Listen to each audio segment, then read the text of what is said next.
One of the most exciting and unusual places I've ever been is to Cocos Keeling Islands, which are about a couple hundred miles off the west coast, off of Perth, west of Australia.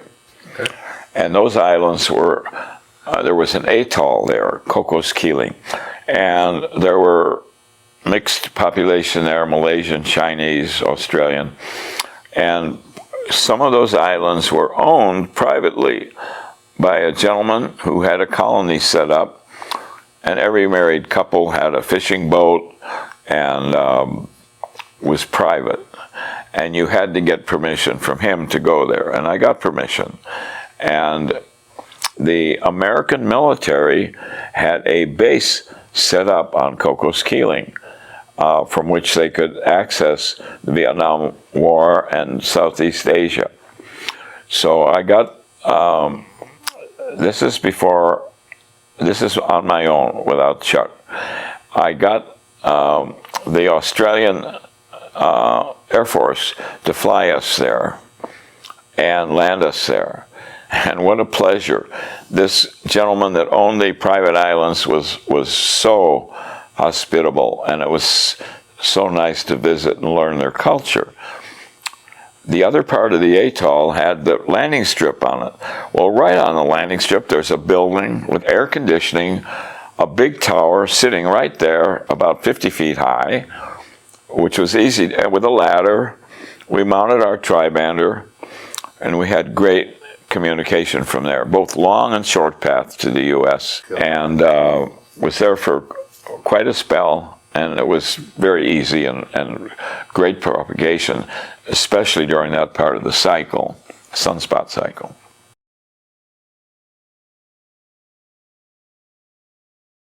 But about this time, we were back in Samoa. AC said, Don, we communicated quite often on 20 meters mostly. We're running out of funds. Can you come back here, give some talks to the DX clubs, try to raise a little money so we can keep going? And I decided to do that. At the time, I was with Chuck and a gentleman named Ted Thorpe, ZL1AWJ. He was a very famous radio personality from New Zealand, and I worked him often, and he wanted to go on a DXpedition, so he joined us. And we had Rudy Egley, his girlfriend, a Fijian lad who was a hand on board, Chuck, Ted, and myself. And I was departing to go back to the U.S. to try to get some funding to continue across the Pacific, Caribbean, Indian Ocean, and so on. I had a permit for Wallis Island, which is about 400 miles west of Western Samoa. An easy sail, maybe 3 days, and I figured these guys could, do it on their own. Ted, ZL1AWJ, was a CW operator. Chuck was a phone operator. They had all the equipment. They knew how to set it up. But I had some second thoughts about the way Rudy sailed this ship. It was a leaky ship, but as long as there wasn't a big storm or something, it would be okay. So I left. I flew back to the U.S., gave quite a few talks, showing our color slides and showing where he had been, and meetings different DX clubs. And I also did a couple in South America. I was in Caracas at a very active YV5 DX club with Nick Simone and Tony W, a YV5 AGD, and some real DXers down there. And we had met, we had dinner, we had a talk, and I got a telegram that the Marinero, our ship, Rudy's ship, hadn't shown up in port, and there was a big storm down there. Oh my God. So I cut that short, flew to California, found out what was going on, and there had been an enormous hurricane. What had happened is there was a depression right around Wallis Island, close to it, approaching Wallis Island, but it hadn't been moving. I know this from talking to the people on Wallis Island and from what followed. Now, anywhere in the world that a ship is lost by a conference agreement from Geneva, there's a country responsible for searching in that particular area. The nation responsible for the area where we think the ship may have gone down was New Zealand. And they immediately sent 2 huge Sunderland flying boats, pontoon boats that could land on the water. And I recruited a lot of people from Samoa to get on these planes, each one of us at a window. And we would fly in a pattern, in a strip pattern, to cover all the areas that the ship may have run into. Rudy made a run for it to try to get to Apia ahead of the storm, which hadn't moved. Apparently, the minute they left, the depression started moving, and it caught up with them. And they didn't have a chance.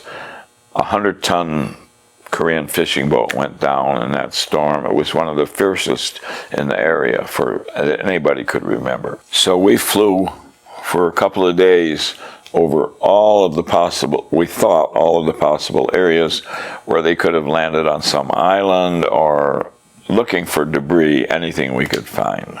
Then I got a hold of somebody at Hickam Air Force Base. They abandoned that search eventually. We found one, and they dropped a dinghy, and we recovered a piece of hull that was about this long, wooden hull, and I knew it was from that ship because it was green on the inside, and I had spent a lot of time in the cabin in there, and I knew it was from our ship. It was from our ship. It was floating. But I wasn't satisfied. I thought they may have figured the current wrong. I went down to Wellington, New Zealand. I met Colleen Thorpe, Ted's wife, his widow now. And she helped me. We got them to go back and do it and search again. In the meantime, Hickam sent their own flying boat, and we did another search in a little different area, which didn't reveal anything, nor did the second attempt from New Zealand. I went to Johnson City, Tennessee, where Chuck Swain's mom, Lucy Swain, lived. You know, her question is, what's he doing on something like that? You know, hard to explain. And it was just, I should have stayed. I didn't think anything that would happen.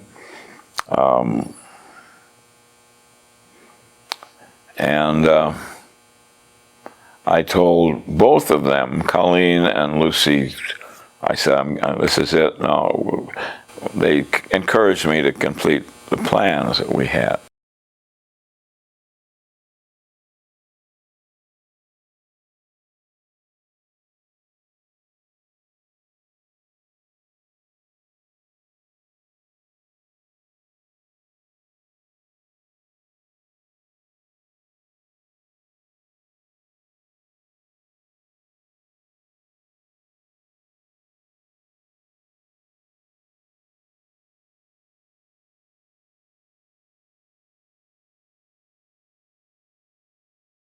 Shortly after that, we raised a little money, and I met with the people at CQ. I met Richard Cowan, who was the publisher, Cowan Publishing, and Richard Ross, who was the editor, I think. Unfortunately, Richard passed away just a few months ago. And I had been writing a DX handbook. It was my idea, and kind of waterlogged paper, and I kept all of this, and I said, can you publish this? We need a DX handbook. And they thought it was a good idea. So they offered me to give $10,000 to the DXpedition for this book. And I spent quite a bit of time. It was on Long Island where the offices were. And I wrote it, got some help from several experts who were hams, one in propagation, one in technology, and put this together dedicated, of course, to Chuck and Ted. And it was published around 1966, the first amateur radio DX handbook. Because I always thought we needed something. I had everything in it, from great circle maps to prefixes, and of course that changes quite often. But it's kind of a relic. In about 2017 or 2018, Dick Cowan had passed away. Dick Ross owned the CQ empire. He did a 50-year anniversary republication of the DX handbook, the first one. Exactly the same book, just a republication. I love to meet the old-timers and the new guys. I loved when I went to Visalia, talking to them and listening. And I don't mind bringing, at one of them I must have signed 100 or more of these handbooks for people. I'm still willing to bring some if anybody wants any signatures.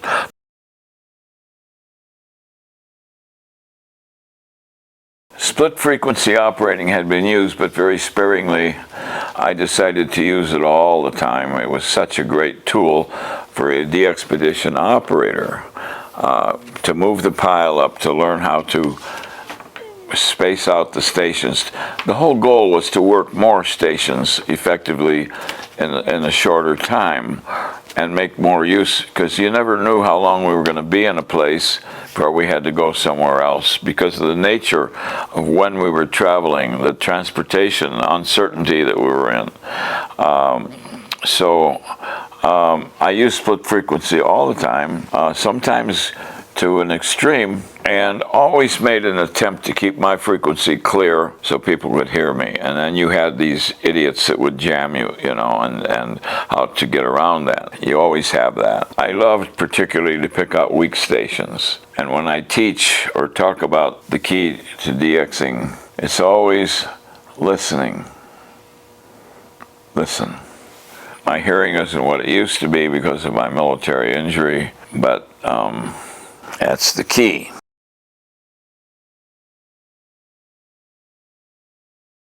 Before I left Port Washington, New York, which I think was where the CQ headquarters was, Cowan Publishing, I said, why don't you have like a Hall of Fame, a DX Hall of Fame, like baseball? You know, you've got people like Gus and Danny that have, you know, and the very first DXpedition. Bob Dennison, former president of the ARRL, was on an expedition, one of the first.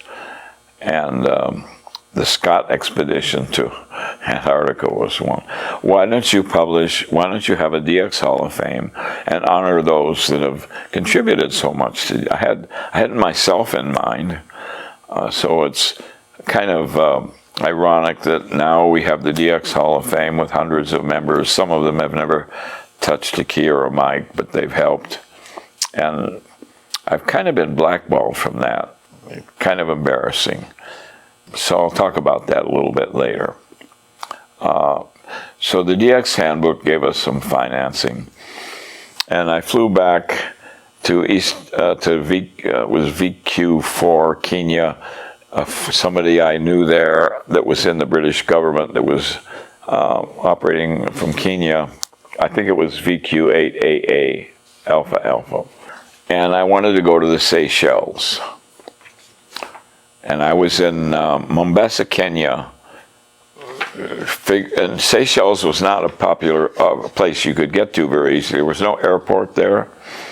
I had my equipment. And I had written and gotten permission to operate from the Seychelles, and I had information Gus Browning had given me how to get permission to go to Desroches and other Farquhar places. So there was a ship in port, the Star of Bombay, a big wooden ship that was going to Calcutta or somewhere, and they said they'd give me a ride. They'd give it to me free, and they'd feed me and everything. Drop us off at Mahe, which is the capital of the Seychelles, and in port. And they did that. That was quite a trip. When they fed me, I came up on board and ate some of this, oh my gosh, curried fish. It was so hot. I must have turned beet red and started coughing. The crew was laughing at me. I didn't know why they drank so much water all the time with their meals. Now I found out I had second-degree burns in my mouth and throat. Oh, I never expected that. I learned a lot of lessons the hard way. Got to the Seychelles, and who's there? But we had been communicating roughly as best we could. Jack and the Edward Bear are in the Seychelles. I said, this is tremendous. I said, I got permission to go to Desroches and to Farquhar from a fellow named Paul Molinier, who owned Farquhar Island.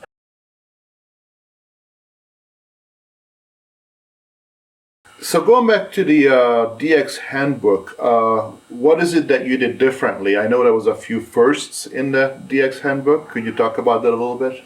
When I would speak to DX clubs and show them the slides, and they kept remarking about the way I was operating, that it was somewhat different. I thought it might be a good idea to put my thoughts and techniques and suggestions into some kind of a handbook that could focus on DXing and DXpeditioning and be a little instructive, but also be useful to DXers in different ways. There hadn't been a DX handbook that I knew of. There had been articles published, books published about adventures that had to do with amateur radio. When I was meeting with Dick Cowan and Richard Ross in Long Island at the CQ headquarters, I mentioned it. I said, I've been writing this book for a long time now. I've been making notes, trying to organize it, and here's what I have. And they liked the idea of publishing CQ publishing a amateur radio DX handbook. Agreed to help me fund the rest of the DXpedition, which I was there looking for, and they paid me, which was used for the DXpedition, $10,000 to write and finish this book. And I made a concentrated effort to put it into the best form I can. It's not really a textbook type of book. It's very opinionated, but it focuses on every aspect of DX that you can think of. It's divided into sections with tables that were current then. Of course, they're not current now. Another thing helped too. I had this idea. From the minute we contacted somebody, well, where's my QSL card? So I had this idea. Anybody that would donate $25 to ACK or the DXpedition, whichever was funding it at the time, would get a receipt, and this would go to the DXpedition. And in return, we would get them their QSL cards as right away before we sent out all of the bulk mail. And we would, my QSL manager was helping with this. Whenever I would get to a place where there were postcards, or get a picture we had taken on one of the Kodachrome slides or photo made into a QSL card, with the handwritten call sign on it, we would send those donors a card directly from that island and they would get them before a lot of the others. But everybody still got a QSL card. But it had a lot of criticism to it. I thought it was totally fair. It helped us a lot, and it helped us get on the air from more places.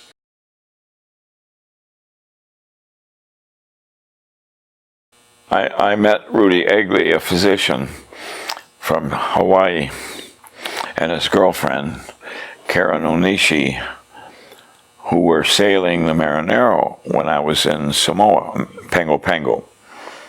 It seemed like a nice ship. It was about 45 feet. It was a ketch configuration.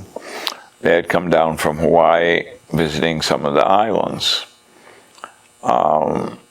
and he said he'd be glad to take me different places. And I can't remember which particular trips we made on that ship, but it was constantly leaking. We had to bail quite a bit. He had problems with it before, tried to patch it together. As you know, a ketch, unlike a trimaran or catamaran, has a keel that keeps it stable, and if it capsizes, it will go to the bottom. It won't float like a trimaran. And he was not an experienced captain. He learned on his own. He wasn't good at navigating. I got into a fight with him one time, almost came to blows. I had to talk with Karen, a very nice young Japanese Hawaiian girl, and his girlfriend. And one time I said, you know, how come you didn't continue with your education? This is a very risky thing, you know. Have you considered going back to Hawaii? And she was a very educated young lady, very beautiful. She had, as I said or mentioned, she had been in the Miss Hawaii contest, finished rather high, and Rudy was her boyfriend. But I made the mistake of suggesting to her that she should consider either abandoning this for a while, and he got very upset about that when she told him, you know, because it's his girlfriend and it's his business. But this was risky, and I didn't feel the ship was that seaworthy. But when I left to come back for the reasons I explained, I thought that he would be all right getting to Wallis Island. That was maybe a 3-day, 4 at the most, 2 to 5 day sail. Okay. And the currents and the conditions didn't seem bad. There was no storms at the time. So I was rather shocked when I got, and terrified when I got the news when I was in Caracas about what had happened.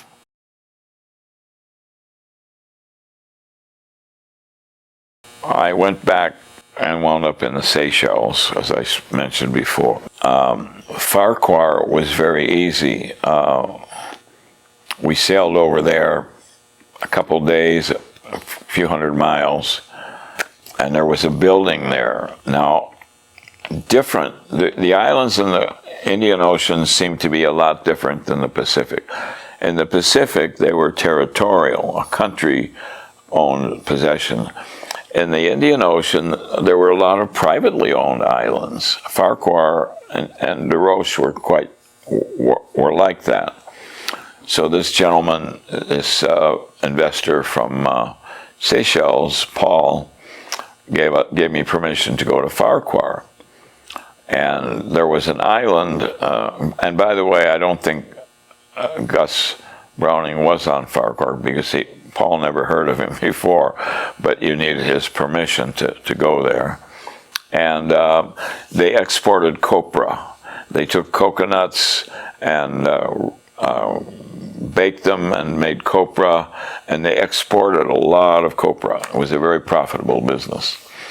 And they had this building. I put the tripod on the roof with the tribander. We had power. They didn't charge me anything for going there, just the cost of sailing and getting there. And we had our own food.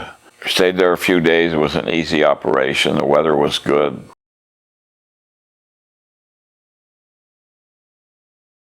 Desroches was a little different. We sailed to the Desroches on the Edward Bear. We couldn't find this little pinpoint island. It was pretty close to the Seychelles. But then we saw what we were looking for. Jack used to climb up on the mast. I see it. Well, there was 2 palm trees sticking out. That's how you knew Desroches Island. And there was a big coral reef around it, and only one place where we could get the dinghy in. We had a little dinghy craft that we had to navigate very carefully to get it ashore and keep all the gear dry. So we got all on that little reef, set up a station and a tent. Weather was good. At that time, I had communication from a fellow named Larry Page in New York. I hope Larry's still around. I'd like to talk to him someday. And Larry liked to sail, and he helped Jack with the sailing. And he also was a ham that got to spend some time on the air. He knew CW, and he was pretty good at it. And Larry and Jack took off for the other island in DeRoche, which is the larger island, and there was a couple that lived there. I believe they owned the island, and they had a little estate there, and they went and visited them and came back and picked me up when the operation was over with.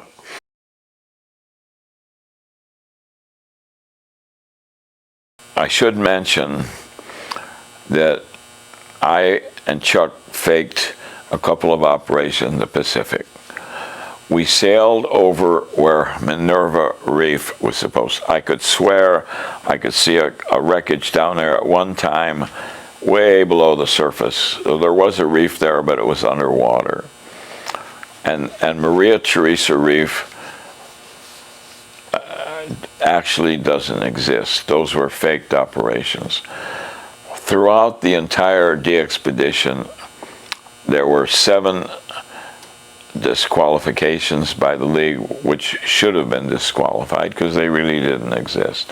But it was not uncommon, because the league would count other operations.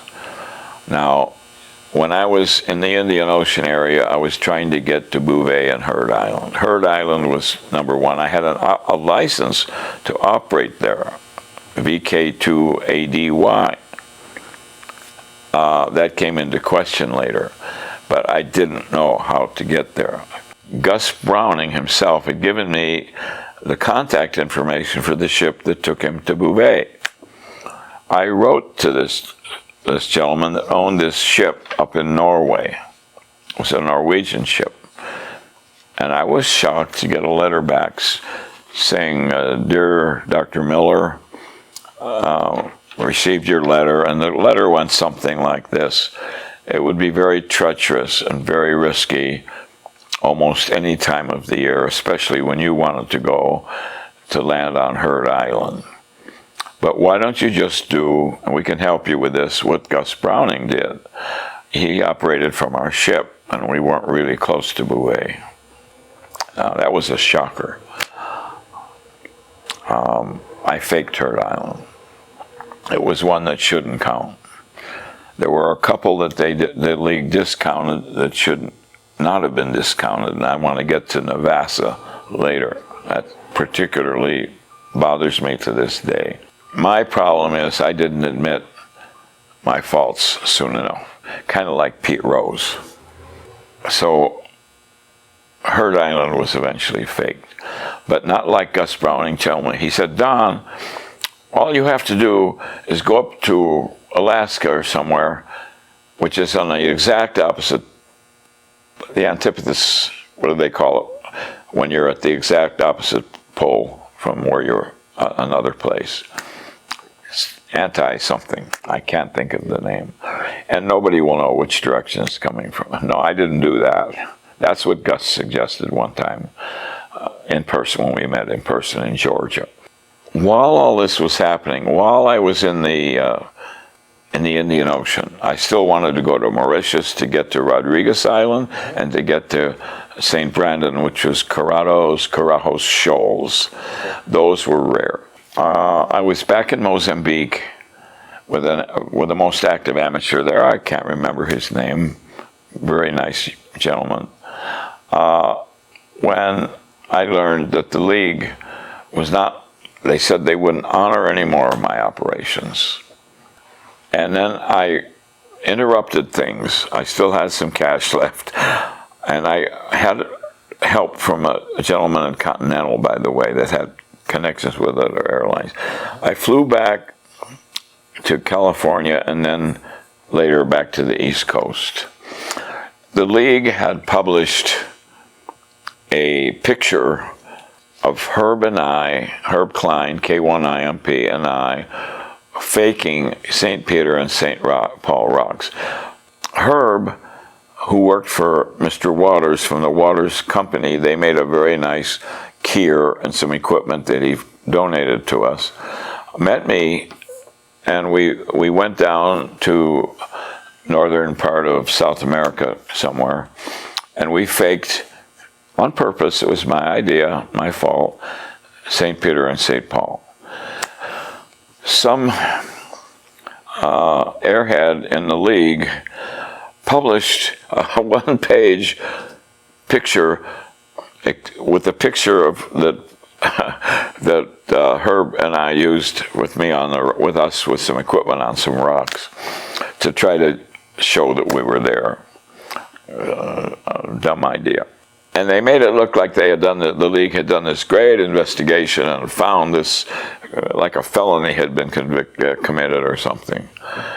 And it wasn't even signed. It was written and approved by two people at the league. One was John Huntoon, who was head of the league. One was somebody named Baldwin, not Alec. One of whom had been, and this comes into play regarding Navassa, with the Coast Guard. I was infuriated by this. I already told somebody at the league this was fake, just like the other expedition that you approved. Why don't you approve mine?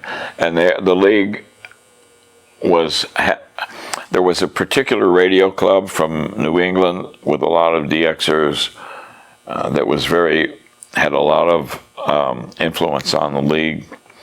And they had been, some of them had worked this so-called previous expedition from St. Peter and St. Paul.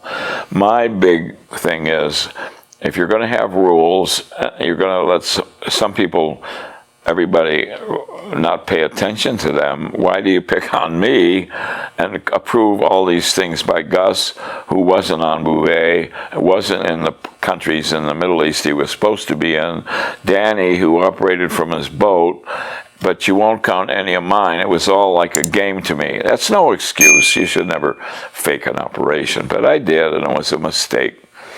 However, I was upset at what the league had defamed me about, and particularly Herb Klein, who was innocent bystander. He was a good operator, and we knew what we were doing.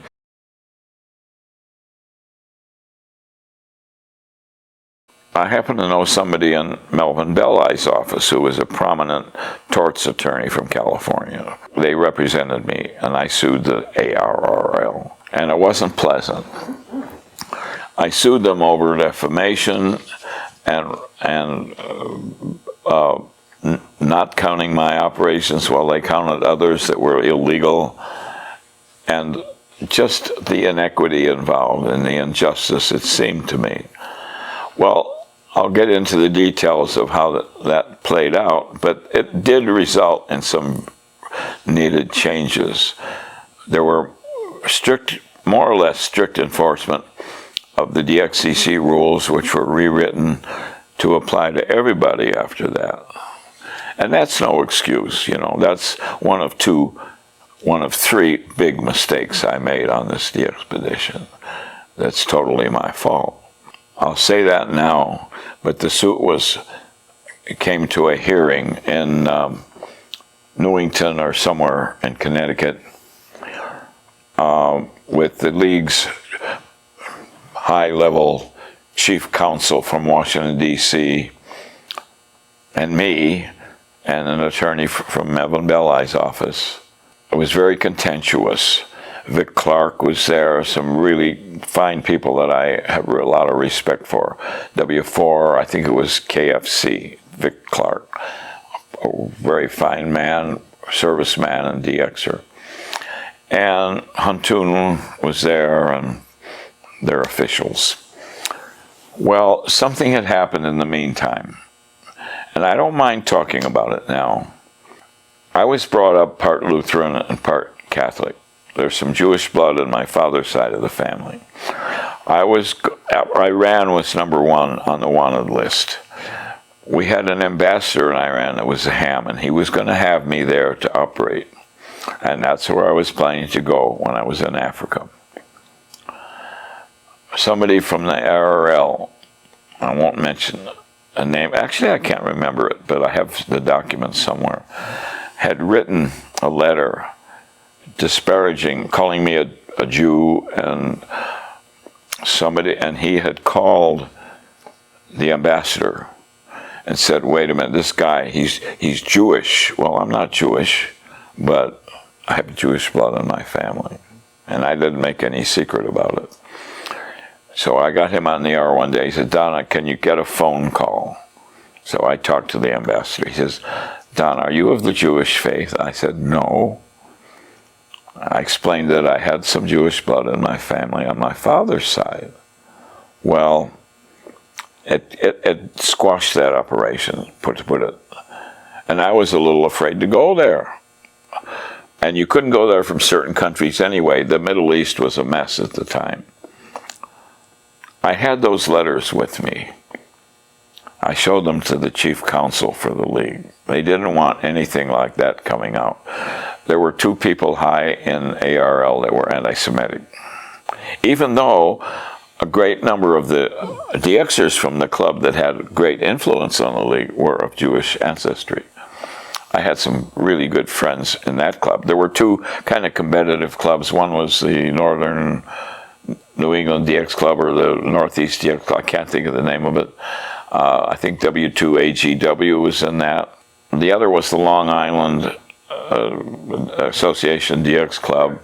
A very good friend of mine, a wonderful guy, a dentist from New York. Howie Klein passed away just a year ago. I was trying to get a hold of him to see if I could meet him at Dayton again. And that didn't go over well. And my attorney threatened to expose the league on many, many things they would, especially the inequity and the unfairness that they showed in the DX program, which is what I was after and what I was angry about. And again, that doesn't excuse phony operations. I'll talk later about the 3 things that I would have done differently that were big mistakes. And they put a tarnish on the earlier operations in Southeast Asia that were so risky and difficult. When the dispute came about with the league and the suit and everything, they took me and Herb Klein off of the DXCC honor roll. We weren't at the top of the honor roll. I only had 150 or 60 countries at that point. It wasn't a big thing. I would add them when I could. But they never told us they did that. They just did it. And they wouldn't approve Navassa, and they did a lot of things that weren't right. No, I've been a life member of the league. I've contributed to them, and they don't know it, but when I was in prison, I earned some money, and I contributed to a couple of the awards that were given out. The league didn't want anybody to know W9WNV was involved because they didn't like me much.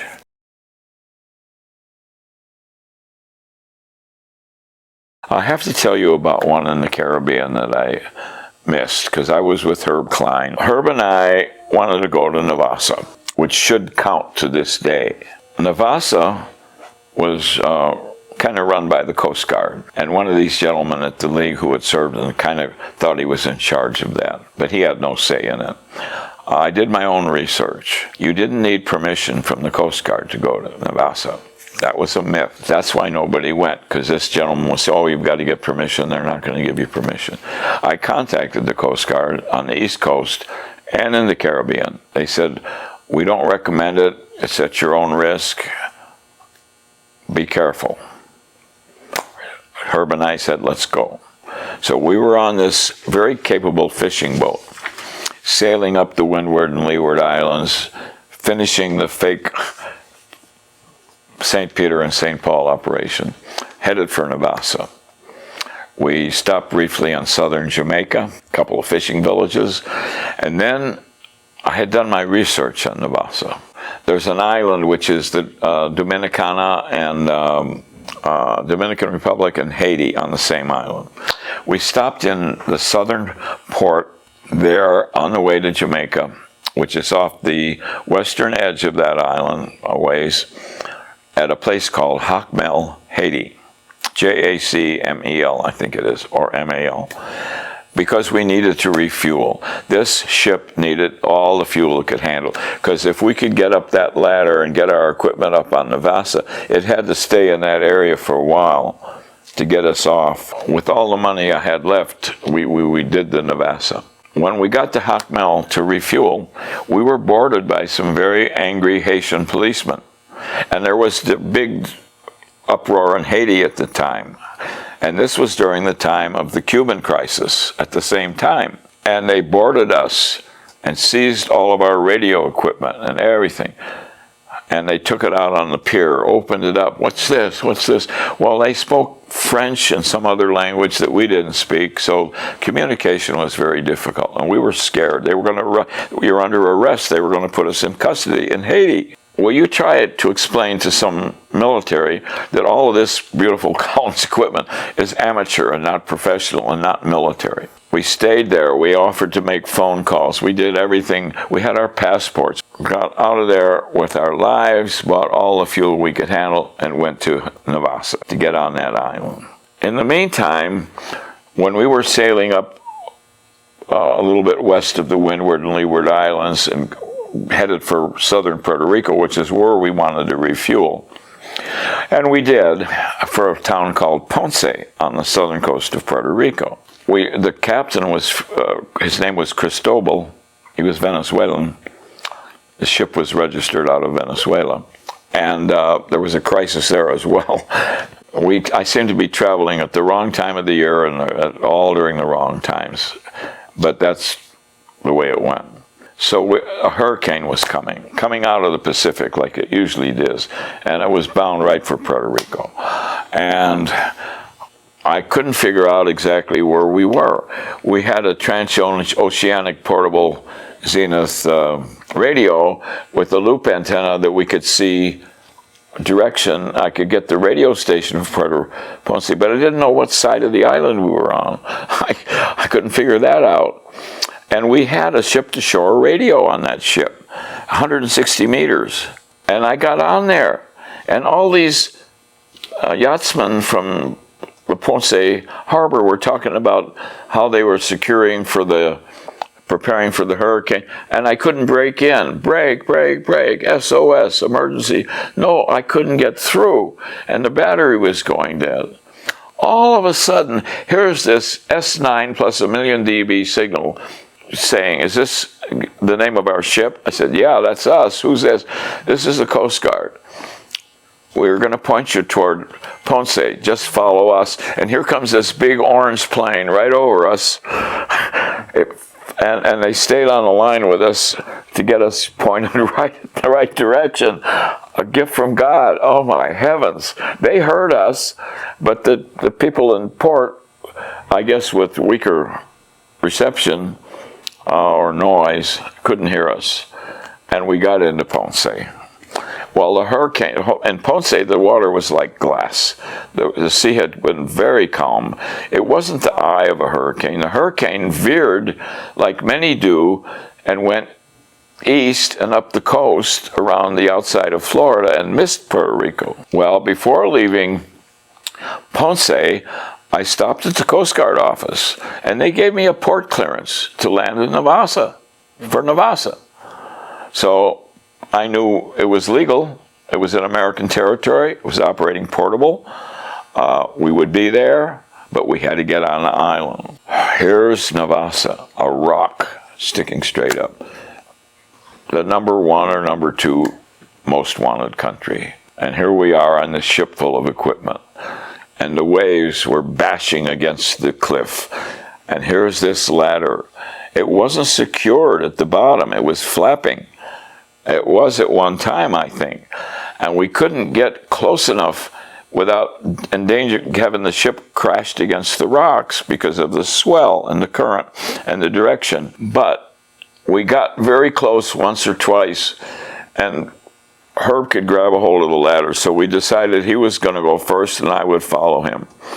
And we were kind of swinging. It was loose. The ladder was loose. It wasn't firmly attached to the cliff at that point. And he got on, and we got close again, and I grabbed on, and I got on and followed him up. He got to the top. I was holding on for dear life. The ship had taken off a little bit, and I didn't look back. I just clung to the ladder and got up to the top, and he helped me at the very top. We both got on the land. and it was sweltering hot. We were sweating like you name it, and it was smelly. It was a guano island, full of guano, and it was smelly.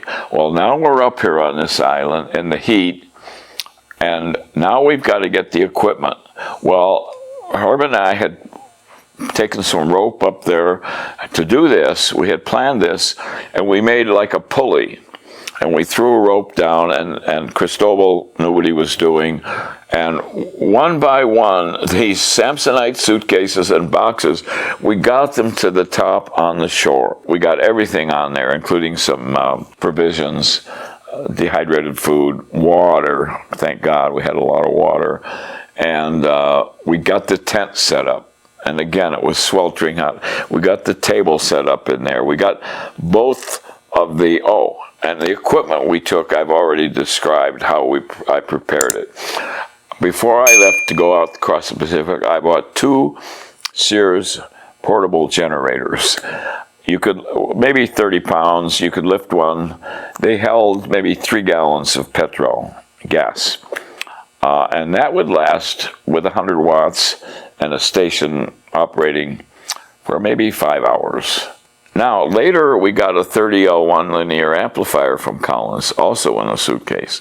That was heavy. It weighed about 40 pounds. If we were running a linear amplifier, we needed both generators running at the same time. It added about 6 dB, maybe an S point, to our signal, and had the table set up with a little fan. Thank God for that little fan. A light.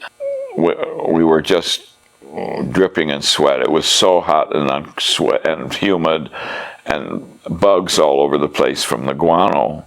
Took some fly paper, which didn't do any good. So we're in this tent operating, and there's a vertical, perfectly legal, legitimate operation. Coast Guard gave us a port clearance. We were on the island. We even painted our name on the rocks, which we shouldn't have done. It was disrespectful. But that was the tradition for DXpeditions at the time. And we operated and worked everybody, and you can imagine the pileups. Either that night or the second night, we were scared S-less. Planes were coming over, right over us, low. We got out of the tent looking at these planes. Later, when I described this back in Ponce, when we went back there to the Coast Guard, they laughed at us. He says, those were Cuban MiGs. He said, they just wanted to see, and these bright lights, searchlights came on from the planes, which lit us all up. And we thought they were going to start shooting us. And the Coast Guard guys just laughed at us. I said, we warned you. Well, the Cuban crisis was going on at the time. These were Cubans. They didn't shoot us. They wanted to see if we had military forces there or something. And that's why they said it's your own risk. Well, it was a risk, and it wasn't comfortable. But the operation was a huge success. It was even more difficult to get off the island than it was on. Well, fishermen had been coming there to get guano. I guess they sold this stuff for fertilizer or something. And the only company we had was a bunch of little goats on the other side of the island. And they were friendly, playful goats, if you know goats. They didn't come around our tent. But these fishermen would come, and I was worried they'd come up on the island and do something. But the Coast Guard later told me, no, they're just together to get some free guano or something. And they saw your tent and they stayed away. They thought it was military or something. Well, we got back on the ship and we got out of there. That was back in the Caribbean. But when I was out in Africa and the Indian Ocean with still some work left to go, I found out what the League had done. And I want to tell you, we had this hearing. I stayed at a hotel where the attorney and all the bigwigs from ARRL showed up. The case was settled favorably. I'm not supposed to tell this, but to the best of my memory, they paid my attorney's fees, $25,000. They agreed to make DXCC more fair. They said, we're not going to count St. Peter and St. Paul. I said, well, fine, but you shouldn't count it. But they didn't keep their word.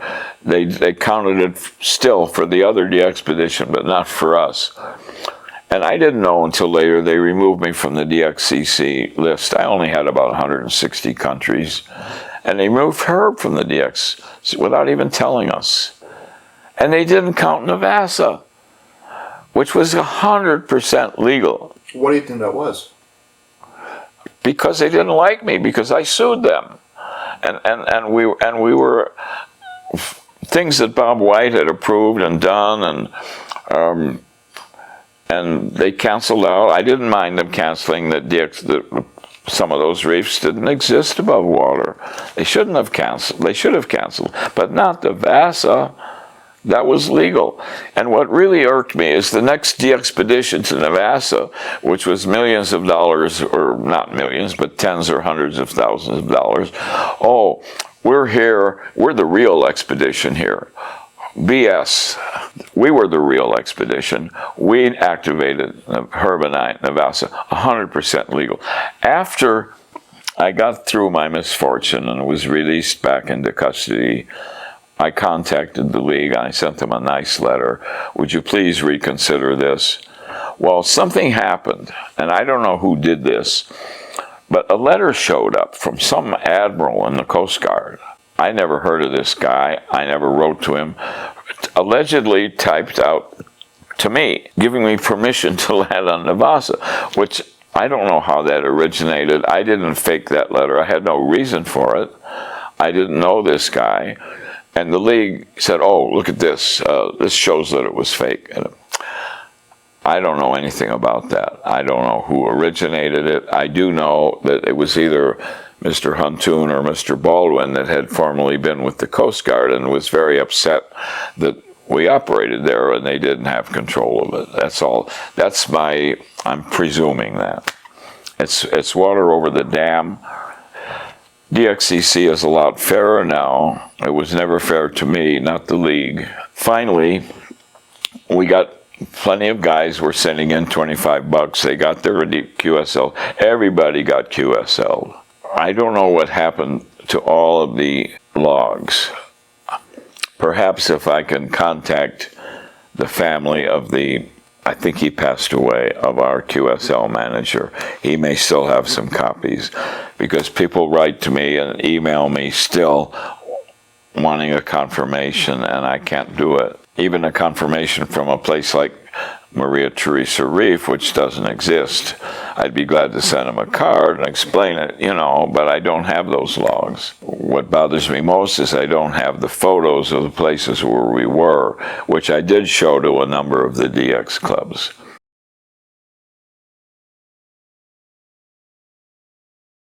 I got interested in DX for a number of reasons.